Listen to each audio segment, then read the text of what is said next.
Is the Hexgaming Phantom the ultimate PS5 Pro controller or just a pricey DualSense with extra buttons? It's RomB360. Today we're diving into the Hexgaming Phantom, which comes in two versions. The first one is $229 and has standard sticks and a drift fix module, and the second one is $249 and has Hall effect joysticks. By the way, thanks Hexgaming for sending this product to review. So what exactly are you paying for? At its core, the Phantom is a DualSense controller that's been re-engineered for esports level performance. You get 4 remappable back buttons, 6 onboard profiles for custom setups, triggers that can switch between adaptive mode and short travel hair triggers, 8 interchangeable thumbsticks with different shapes and heights, a calibration tool which lets you adjust the stick sensitivity, dead zones and centering so you can make the joysticks feel exactly how you like for different games, a nice braided USB-C cable, and a high-quality carrying case designed to protect your controller properly during transport or storage. Now the real difference comes down to the joystick options. The $229 version uses the same potentiometer sticks as a stock DualSense, but includes a drift fix module, basically a little adjustment system to fix or minimize drift as it appears. And as mentioned, the $249 version upgrades to Hall effect joysticks, which are magnetic sensors that don't wear down like potentiometers, making them far more resistant to drift. It also comes with a calibration tool, so you can fine-tune them to your preference. And the battery life is about the same as the DualSense, roughly 6 to 8 hours per charge.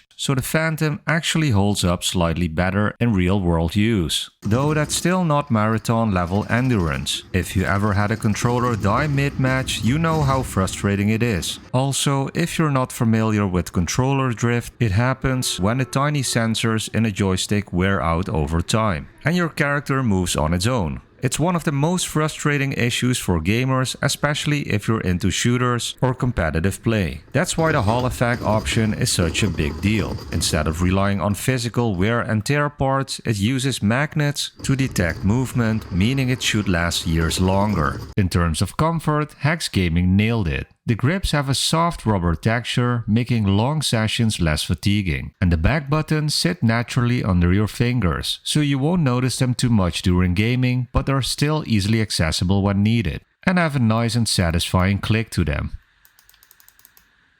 And the design gives it a premium look. It's essentially a DualSense but with some very clever upgrades. And I do appreciate that the Phantom doesn't feel bulky like some third-party controllers. By the way, I really love this grey color. But Hexgaming does have more colors and designs available at their website if you want something else. And you get a lifetime warranty, free shipping and a 30-day return window, which is always a plus. So in case needed, I left a link and discount code for you in the video description. So how does it actually perform in-game? In shooters, the hair trigger mode is a huge advantage. Instead of pulling a trigger all the way down, you just tap it, which makes aiming and firing feel snappier. And those 4 back buttons give you a competitive edge by letting you reload, jump or slide without taking your thumbs off the sticks. And if you want to go back to adaptive triggers, for example for racing games, you can easily do so by simply flipping the back switches. The D-pad and action buttons are interesting because at first glance they look almost identical to the ones on a standard DualSense. The main difference is cosmetic. There are no PlayStation logos printed on them, so it's a much cleaner and minimal look. But performance-wise, the D-pad feels very responsive.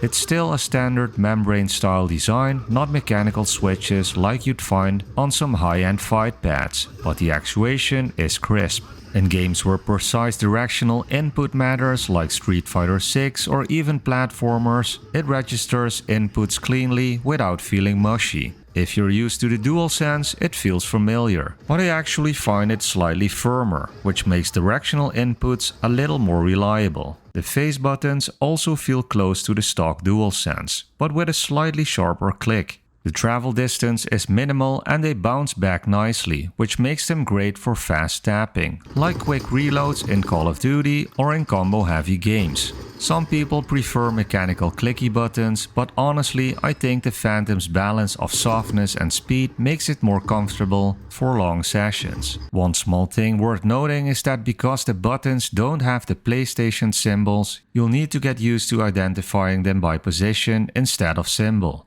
After a few days it's second nature, but if you're someone who has difficulties switching from Xbox to PlayStation, it might throw you off at first. Overall, the D-pad and buttons feel like an upgraded DualSense experience. Familiar, but slightly tighter and more responsive. Not revolutionary, but definitely consistent and reliable, which is exactly what you want from the core inputs. With the $229 DriftX model, the sticks feel familiar but reliable, and the drift adjustment module can extend its lifespan. With the $249 Hall Effect model, movement feels incredibly smooth and consistent. So if drift is your biggest concern, the Hall version is the way to go.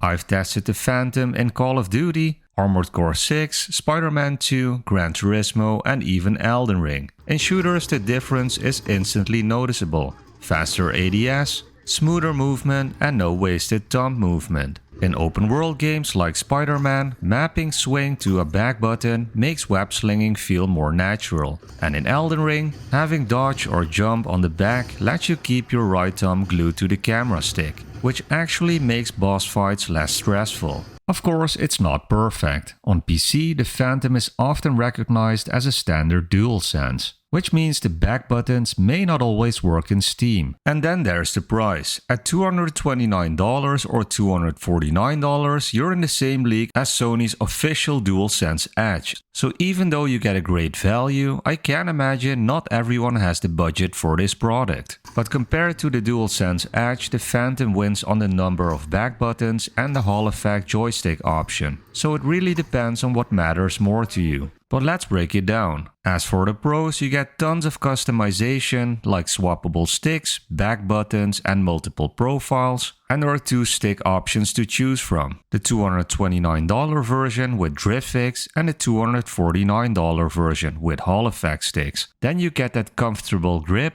and ergonomic design, a great performance in competitive shooters and a premium aesthetic. As for the cons, the price tag of $229 or $249 is on the heavy side. Also, the back button support is limited on PC and DriftX helps, but doesn't eliminate drift on the potentiometer version. So in summary, the Hexgaming Phantom delivers on performance and customization, especially if you spring for the Hall Effect version. For hardcore console gamers, it's an exciting upgrade. But if you're on PC or want the most reliable option, you need to weigh it carefully against alternatives like the DualSense Edge or other third-party controllers. But if you're deciding between the Phantom and the DualSense Edge, the Hexgaming Phantom with the Hall Effect option and the extra back buttons definitely is one you should consider. So is the Hexgaming Phantom worth buying? Well, if you want maximum customization and drift protection, yes, but at this price, it's not for everyone. For me personally, I would say overall it's the best PS5 controller I've used so far. Small reminder, links and a discount code can be found in the video description. Also good to know is that Hexgaming is releasing a new controller soon called the Hexgaming Ultimate Pro, which I will review on my channel as well. So if you don't want to miss that,